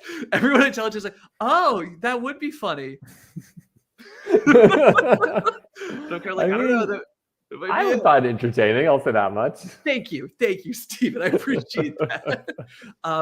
So no, I'm not sure what I would do in terms of the name. I mean, like it's just like Survivor Boston was taken, and I understand why other games. This is why there's Survivor Brooklyn and Survivor Brooklyn South. I didn't know those were two separate things. Those are two. So Survivor Brooklyn, right? That's the one-day game run by Matt Pavlich that like even Zeke and Andrea played. Matt Pavlich moved to Los Angeles, which then became Survivor Los Angeles. By that point, Survivor Brooklyn, the name's already been taken. So that's to my understanding, you have Survivor Brooklyn South. Now that's interesting to me. Maybe if I was, I don't know, I was like, do I name it like, could I name it like Survivor Greater Boston? Like, is that like a dig to be like, oh, you're Survivor Boston, I'm Greater Boston. Have you thought of like, I don't know, Survivor Millennium Park : Outlast? Is that already taken? I don't know. I think Outlast might be taken by another Boston game. I'm not sure though. Or like, I get why other games do, like they don't put Survivor in the name because they're like kind of trying to make it a thing. And I'm kind of like, I don't know, like I kind of like that this is just like a Survivor, like it's just a Survivor. This like Survivor Canada once did. That's why it's now Survivor British Columbia. Oh, that's so funny. Oh, I didn't know that. So we'll see. I'll have to. I don't know. Marketing has never been my strong suit, so I'll have to figure out if we don't do it at Millennium Park, what the hell do you call this thing? So we'll see. We'll see. You mentioned, one of the big things coming to Millennium Park was 14 players. You've done a cast of 2 casts of 12, a cast of 10. Now you've done 2 casts of 14 players. And I was wondering, is it 14 players for logistics reasons that, like, a two-day game is quick and brutal. It's hard to get through to a 16 players. 14 players makes it a little easier. That was my wondering about the casting size, but it sounds like it was a very much deliberate choice. Talk through that. Yeah, I thought it was just, to me, I was like, that's enough people that like we can really spend some time with them, both like during the weekend in terms of like getting cameras in front of them, getting confessionals done. Like that's not too many that we're really scrambling to get people in front of it. I was like, for an audience, I feel like that's a reasonable number of people to find. I think that, I think that's always something I find I have a hard time with when I'm watching a new LRG is like following who the characters are, whether it's too many of them or like if they're not sort of like wearing distinct outfits, I maybe have a harder time following like who's who. So I was like, I feel like 14 players is a small enough number that you can kind of follow who's who and like, people can start to stand out after an episode or two. And you kind of give them the time that they deserve in the game and outside of it. We're not trying to cram in too many tribal councils. I think, I was pleasantly surprised that for season 2, with having 2 outcasts come in, if you think about it, we're doing enough eliminations for there to be 16 players. Yep. The only reason that the logistics didn't work out for scheduling for season 2 was I ran a challenge without a time limit foolishly because I was like, oh, this can't possibly take that long. And then it took over 2 hours and put us way behind schedule. So I could see 16 players working. I'm kind of part of it too is the schedule I've maintained is like we start at 9 and the goal is to wrap up by 6, which is pretty tight. Like that's like you guys are home for dinner, like you have time to eat breakfast. I think that if we were to do it again, I would kind of, and frankly, that's a little bit of like me being like a little shy to like ask people to commit so much of their time in a way that, if people want to be there, I really should make it a bigger experience for them. So I'm like, I think we'd start earlier, go later. And maybe 16 players could fit. I would certainly, we'll see. I could see like if I got like enough of like an amazing casting pool that I'm like, I gotta fit in 2 more players. Like, I don't know, we'd make it work. Well, we've kind of talked around a potential season 3 Millennium Park because it sounds like really for you, there's 2 key drivers to the desire to do a season. One is, there seems to be a level of inspiration involved, right? You see something, it's like, what could I do with this? How could I make this work? Something seems to spark something. It's like, I want to run and make it happen. And then on top of that, it's like, you want to make a product for yourself that you yourself would enjoy. And so there's kind of these aspects into it that would necessitate then you saying, I do need to run another season. Would you agree with that? Yeah, I'm really big into like, I'm not going to do it just for the sake of like, well, we've already done 2 and like people want to be on the 3rd season. So we have to do it for them. Like, I mean, maybe I don't know if that's like a rude way to phrase that, but like, I greatly appreciate when people express the interest, but it's like, I need to feel the need to do it. So after season 1, like I said, I was like, okay, like that. It wasn't a matter of like, okay, I didn't like that, so I don't want to do it again. But it was like, that was so good. I can't imagine topping that. Like, I was really happy with how Millennium Park season 1, I think, is my favorite that I've ever done. I was so happy with how it came out. I was like, we don't need to do another one. And then, I had the idea for like, oh, but like, it would be interesting to see an outcast play out. So I'm like, let's do a season 2. And now up until like a month ago, I hadn't really had any ideas for season 3 beyond like a very vague, like I kind of had like some game format ideas, and maybe a couple challenge ideas, but I didn't really have like what are we trying to see here? And even season 2, the idea was less about like, let's see an outcast twist, but more the theme of season 2 was in the challenge design, which was to win the tribe challenges, you have to work together as a team. This can't be like one person did a good job, so you win. You have to come together as a team in order to succeed in this game. And that was sort of the theme that we explored. And for those who've seen season 2, you see that plays out there. Like the players really, whether they know it or not, are so focused on the team component of it right through to the end. So I think that for season 3, I would need to sort of have an inspiration for like, what is the theme that we're playing with, and not in like a heroes versus hustlers kind of way, but in like a what are we trying to explore? And I will say I had a conversation with my friend Zach, who played on season 1, who's now like a co-producer to me. I would consider him a producer. I don't know if he considers himself a producer. I introduced him as one of the producers. Zach, you've been promoted. Congratulations, Zach. we had like a 2-hour long phone call a couple of weeks ago, sort of talking through what would I want to see? Like, what is left to explore in this? And I think that we have a couple of interesting ideas. And then it kind of comes down to like, okay, if this is the thesis of the game that we're creating, how does that translate into the challenges? How does that translate into the twists? So I think I would say officially on the record that the only thing that has to be solved for season 3 to happen is location and dates. That's all that would have to be figured out. I think that as soon as I could see like where we would do it and like figure out like when I'd be free to do it, I think it would happen. I think I'd announce it like a month after that. You know what I mean? So like, is it like a 50% chance you use Millennium Park again, or we need to kind of scout, like we kind of talk about something that's a little bit more conducive?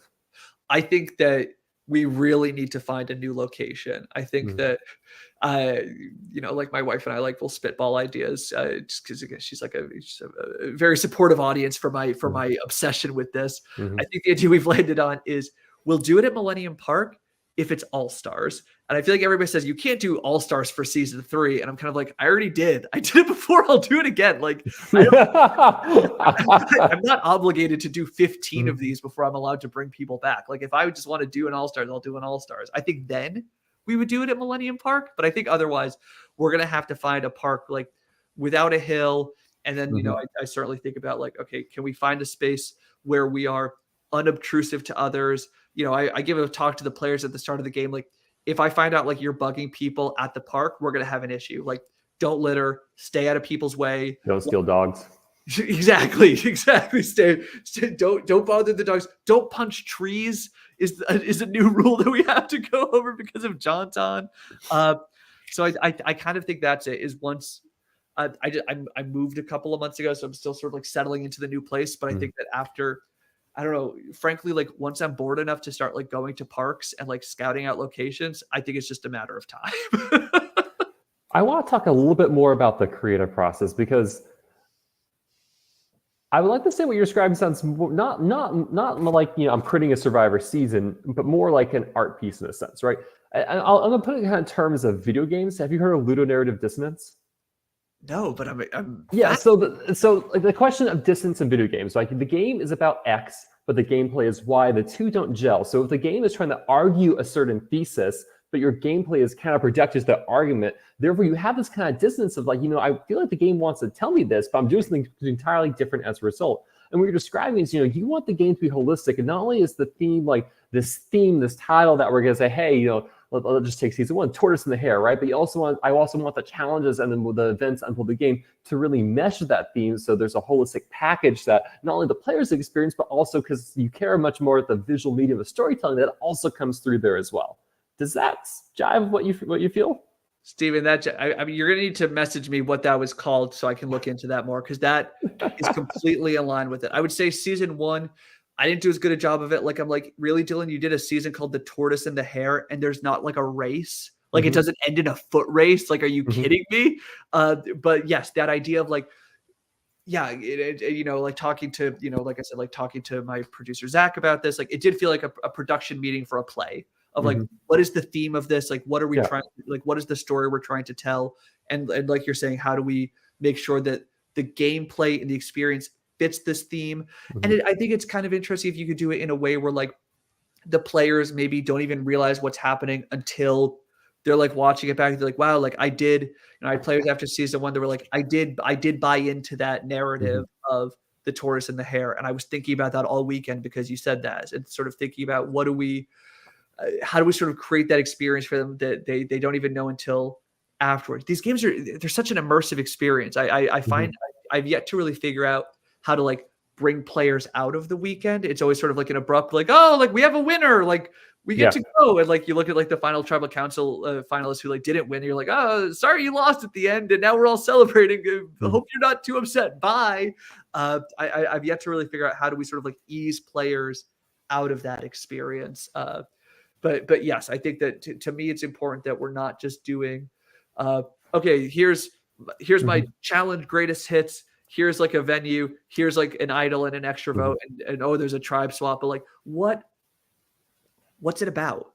Mhm. What are we doing? And then and then, like let the players kind of experience that, and maybe they Mhm. buy into it. They're like, yes, like I'm here for this. And maybe they're like, no, like whatever, like I'm just here for a game. Like I'm not feeling, and they, just sort of let them each have their experience, whether they know they're on the ride or they Mhm. don't know they're on the ride. Mhm.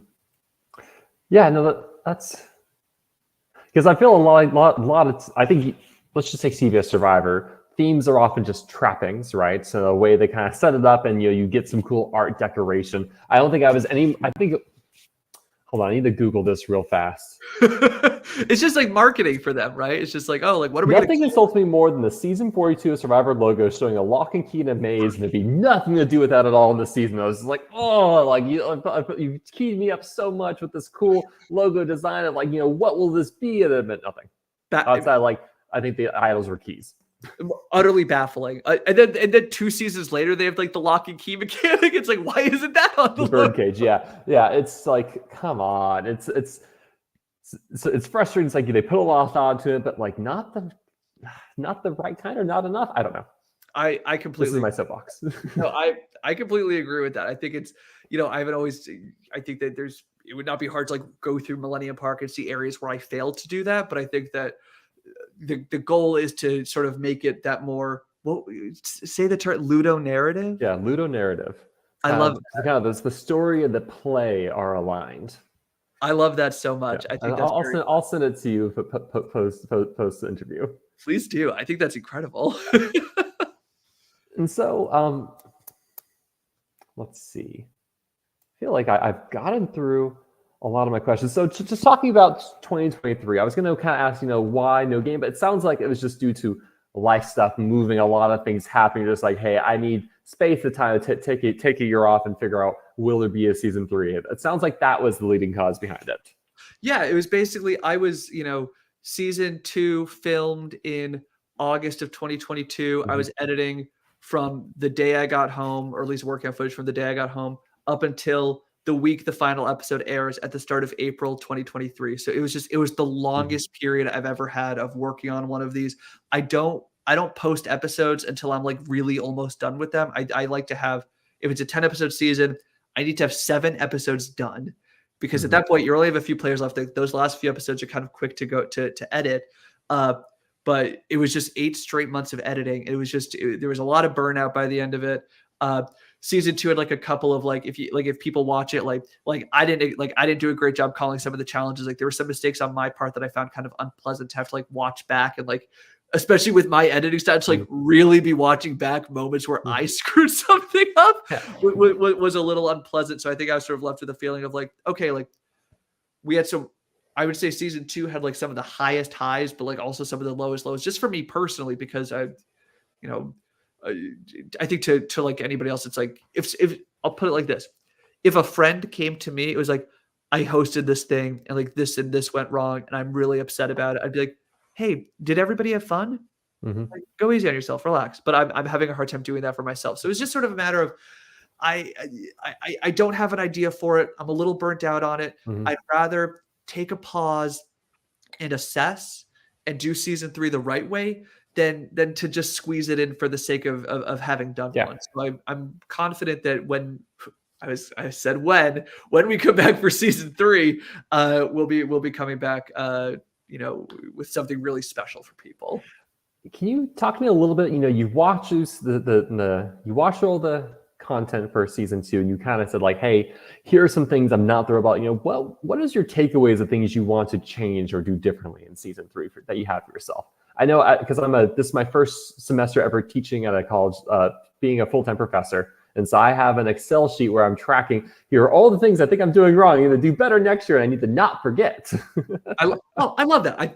Frankly, I think that's a great way to sort of go through and like, especially because like once you're done with a thing, you're not in it anymore, and you're not thinking of like, oh, what can I do better?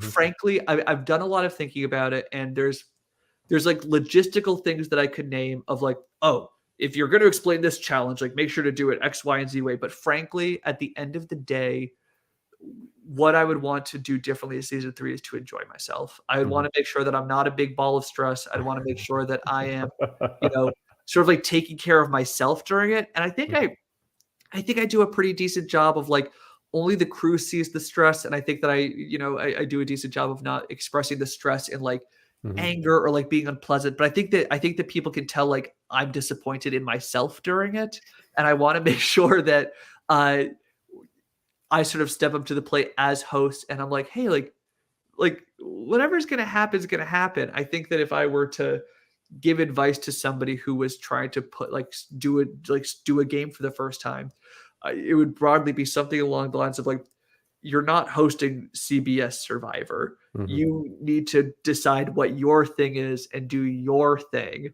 and embrace it with all of its flaws. I could think of like uh, during season 2, there was like a leak where like one tribe found out who on the other tribe had the idol when they shouldn't have been able to find that out. Mhm. And I that was like a really uh that was like a point for me. I was like, what, like, are we gonna have to cancel the game? Like, is this just null and void? Like this doesn't count anymore. It's not real. It doesn't matter. There's gonna be a big asterisk next to this season for all time. And then I was like, in the moment, I was like, you know what? Let's embrace this. This is okay. Let's not try to recreate that, but like for the purposes of like what the storytelling is going to be in Mhm. the editing down the road, like we can't hide this. Mhm. This just is what it is. We just need to accept what it is and let it be part of the story. And I Mhm. think that because of that, the finished product is, I think the finished product holds up because it's sort of like, we're not trying to like put smoke and mirrors. It went perfectly. Everything went fine. Everything went as planned. But it's like, yeah, like weird things happened. And like because of that, it was like a weird season. Mhm. Like funky things happened that you're not going to see on the real show. So let's see how players navigate that. Mhm. So that's kind of my spiel about mental health is important, kids. Don't forget that. All right. I think I have two remaining questions before we get the wrap up phase. We talked a lot about inspiration in this conversation. Where are you going for inspiration? Is it CBS Survivor? Are you watching international versions? Are you watching other live games to see what happens? Or are you just going to other kinds of media or other kinds of experiences for that inspiration? I love this question. It's a little bit CBS Survivor. I haven't really gotten into the international stuff, and it's a little bit of like, ooh, like I said earlier, I do see Survivor the game and Survivor the TV show as two very distinct entities. Mhm. And I see what they do on the show, and I sort of think through like, I look at like the knowledge is power advantage from recent seasons, and I exactly. Okay, I think there's a lot of potential there. I don't know if I like the. I like it if there wasn't public idols. Let me just put it that way. I think that, I from like a game mechanic perspective, I don't really have a strong opinion of it. I think from a TV show perspective, I think it's kind of boring. I think that like my big joke is like all the years of accusations that Survivor is scripted, and you're literally going to hand the players a script that says you have to say, "Do you have an idol?" Uh, so I kind of see things less from. Scripted is the correct way. Seasons 41 through 44 are built to manufacture TV moments. Exactly. To manufacture exactly, instead of just letting it be Yeah, the game that we're filming and turning into TV moments yeah. anyway. So definitely drawing from that. I haven't done a good job of like keeping up with other LRGs. I There's think so many. I do a bad job too. there's so many out there. I think that one thing I do want to look at is like, again, like I feel like challenges is an area where I could really improve it. I think that when it comes to like the hosting and like the sort of the production experience of it, I feel like I've gotten it kind of down. I'm very pleased with Mhm. how it goes generally. I think like the challenge design is something that I would love to like draw inspiration from other games, see what other people are doing. Luckily my producer Zach has like a lot of very fascinating ideas. He came up with this really funky challenge that became like the final immunity challenge in season 2 that was very dramatic. Meanwhile, my challenges run 2 hours longer than they're supposed to. So Fail safes are good to learn about. exactly. So I think I would love to draw a little bit more, and I think that beyond that, I am certainly seeing things in the world around me and being like, how could this translate? How could this piece of media that I'm feeling inspired by, or like this piece of something that resonates with me, how could that translate into a Survivor game? Mhm. Is what I'd say. We've talked a lot about around this in a sense of season 3, what would be what it takes, but looking at Millennium Park overall, where would you like to see it go, or do you have an overarching vision, or is it really going to be kind of like piece by piece if I want it to be? Like, talk to me about the overarching future of it. It's kind of funny because I feel like for as much as I talk about like the season has to have a theme and there has to be something that we're exploring and there has to be a reason why does this matter that we're doing this?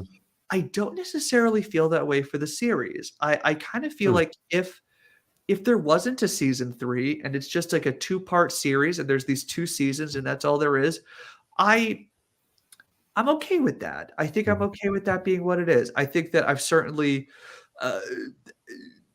I'll give you the fun answer though. The fun answer I have is we do a season 3 and then season 4 is All Stars as the big finale. That's like my fun answer. I think like the truthful answer is like, I don't know. I kind of am just willing to like see where this goes and like when it's time to do one, we'll do one. And when it's not the right time, we're not going to do it yet. Well, I know when we talked a little bit online yesterday and I was asking questions about the production team, you went from 5 production members season 1 to 15 production season 2. You have a community who's invested in it now, and that maybe can change the equation a bit. Exactly. I think I posted on like my Finsta close friends, or like the most private of private lists of people I could send it to. I was like, hey guys, I'm thinking of doing another Survivor game. Would anyone be willing to help with that? Like I was like, I can't announce this if I don't have a bigger crew. We can't do it with 5 people again. They did an amazing job, but I killed 5 of my friends. Like we need to get a bigger crew. And some really wonderful people started stepping up to the plate, and that prompted me to then publicly announce, hey, we're doing this. If anybody wants to help, we get a bunch of players from season 1 who want to help. I spoken to a lot of season 2 players. They're like, Dylan, if you do another one, like I'll help you do it. You know, the whole weekend I'm like offering to the crew of season 2, like, hey, if anybody wants to go, if anybody's tired, and they're like, no, like this is really interesting. And I'm like, hey, like at the end of the first day, I'm like, by the way, like we're definitely not going to need everybody at the start of day 2. So if anybody wants to like sleep in and like come later, and they were all like, no, like we need to see how this goes. Just trying to be, we've tried to be like strategic with how we use crew. Like for season 2, we divided into like, there's like camp crew, and then there's like challenge and tribal crew. So that way everybody kind of gets like built-in breaks. So, okay, if your tribe is at tribal, you don't have to do anything. If your tribe is at a challenge, you can rest. If they're at camp, we don't have to do anything. So, I definitely try to take care of the crew because it's just an incredible. I don't know. It was very impactful for me that like people were willing to like see it out. Like I kind of get like the glamour of like I'm a diehard Survivor fan and I get to play the game. Like no kidding, you're gonna show up. But for somebody who's like all they have to do is like all they have to do. They have to like hold their arms in a comfortable position for like an entire weekend in 90-degree heat. That they were willing to do that. It just meant like so much to me. And every time I see them at parties now, I'm like, hey, just so you know, like you're the best. Like I can't believe you did that. You're amazing. So we'll see. It's if there's a crew and there's a place and there's dates, there's no reason not to keep doing it, I guess. Dylan, is there anything you wanna dig into we haven't had a chance to talk about? No, I don't think so. This has been great. If anybody is for some reason watching this and hasn't seen Millennium Park, you should go check it out. It's a quick binge. Jillian from Survivor Gabon is in season 2. She has a little cameo appearance. Go check it out. No, I think that's everything I was hoping to talk about, Steven. This has been great. All right. Well, I have a couple of wrap-up questions I want to throw at you. I feel like we've got to dig into some of them before, but advice you have for other game creators out there? Advice I have, like I said, I think it would just be the blanket, like figure out what you want to do. Don't say I'm just going to copy Survivor. I'm just going to like do my own, like I'm going to do a Survivor. Take that time to think about like what do you want it to be. Do right by the people who participate. Try to do right by the contestants and the crew, and tell people things. I didn't know season 1 that I had to like tell them like to hold up a vote. And then I got like annoyed that, season 1 of Berkshire is when I'm 18. I was like, you guys, like when you vote, you have to hold the thing up to the camera. One of the crew members was like, well, you didn't tell them that, Dylan. And like, that has stayed with me 10 years later. Well, you didn't tell them that, Dylan. And I'm like, right. So, be communicative, be thoughtful. I always try to think, in all situations, like curate the experience for the audience. In any of your communications, like always be thoughtful of like, they don't know what you know. Like just be thoughtful and be considerate to the best of your ability and have fun with it, kids. So what do you wish you had, if you could go back and tell your 18-year-old self something before you run your first game, what would you tell yourself? Relax, kid. You can see my back is like straight as an arrow during that first scene of the first episode where I'm like, hello. I'm like doing like a deep voice for some reason. I'm like, hello, welcome to Survivor Berkshire's. It's time for the game. There's a hidden immunity at your camp. You're gonna have to find it. It's the dorkiest thing. And I'm like, dude, just relax a little bit. Like, go easy on yourself. And don't let them roll around in horse poop would be the other thing I would tell 18-year-old. Cut that part of the challenge. Just let them throw a ball. They don't have to roll around on a slip and slide because that's what they did on Survivor. So that's my advice. What is one of your favorite moments then from hosting these 5 seasons? Favorite moment from hosting these 5 seasons? Oh my gosh. Oh my gosh, that's a tough one. I can think of like favorite moments from like the editing process or like from that like works too. Okay, favorite moment from the editing process. I'm gonna have to say, it's the only thing people talk about from Survivor Millennium Park is John punching a tree. That's just so satisfying. It's just so funny. The way that the camera person zoomed in on Zach right when he has a little one-liner about like, we're not gonna get any screen time if he's around. It's just everything about the John punching a tree. It makes me laugh. That's always gonna be my favorite part. I think. Oh, I guess for like a favorite moment from like the actual like weekend itself, I can think of like season 2. Everybody had kind of seen like season 1. Like I didn't eat during the lunch break. I barely drank water. Season 1, I didn't pee the whole first day because I didn't drink any water. I was like, wow, that wasn't healthy. I thought I was going to go to that night. I'm going to bed. I'm like, I might go to the hospital. I don't know if we can do it day 2. I don't feel so good. So it was the way like the crew would like kind of took care of me a little bit. Like there's always somebody be like, hey, did you get water? And I'd be like, oh, no, thank you. Let me get some. And like, then it's like, oh, like I forgot something in my car. That's so annoying. Like, let me go get it. And like that somebody would just be like, hey, Jill, how about I go get that for you? And I'd just be like, oh, I don't know. I'm kind of a control freak. I think a lot of people who do these games have to be control freaks. So I'd say those are my favorite moments that kind of stand out to me. What would you like to see more from the live rally game community? Are there trends you'd like to see start, trends you'd like to see end, etc.? Oh, that's a good question. I would love to see. It's a good question. It's just I've watched so few of them. Like I don't want to speak out of turn and be like, "Oh, well, this has happened." And you're like, "Dylan, that hasn't happened." Pontificate away. They have to get to an hour 41 to hear. Exactly. This is for the diehard fans. I would like to see people. I'd like to see them be more playful about it. I'd like to see them, kind of highlight like what's fun about the experience. I think like let's I don't know, this will be my controversial one. You don't need to like make people actually suffer. I don't know, we could be gentle with the players, guys. I don't know. That's my hot take. This is why I'm never gonna play one of these games because I'm like a softie.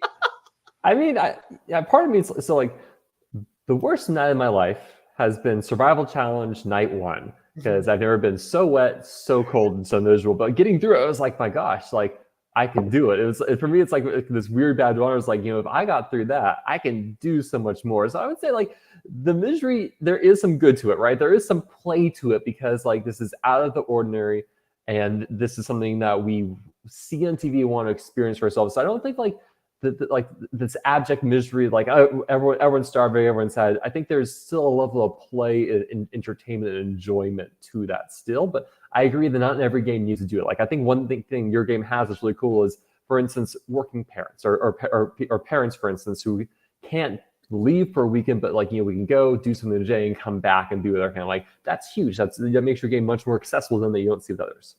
I guess maybe I would challenge hosts to. Maybe ask themselves like do you need to do that? Like is that a crucial part of this? Are you, and maybe that comes back to the original advice of like, excuse me, are you just trying to recreate Survivor, or are you kind of doing your own thing? Because a 2-day game and a 39 or 26-day game are not the same thing. Like what are you actually trying to make here? So and I guess like if anybody's doing it unsafely, stop doing it. Figure out how to do it safely. Knock it off. Right. And I think it speaks to something you've really underlined this entire discussion is intentionality.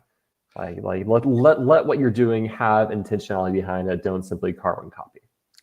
100%. 100%.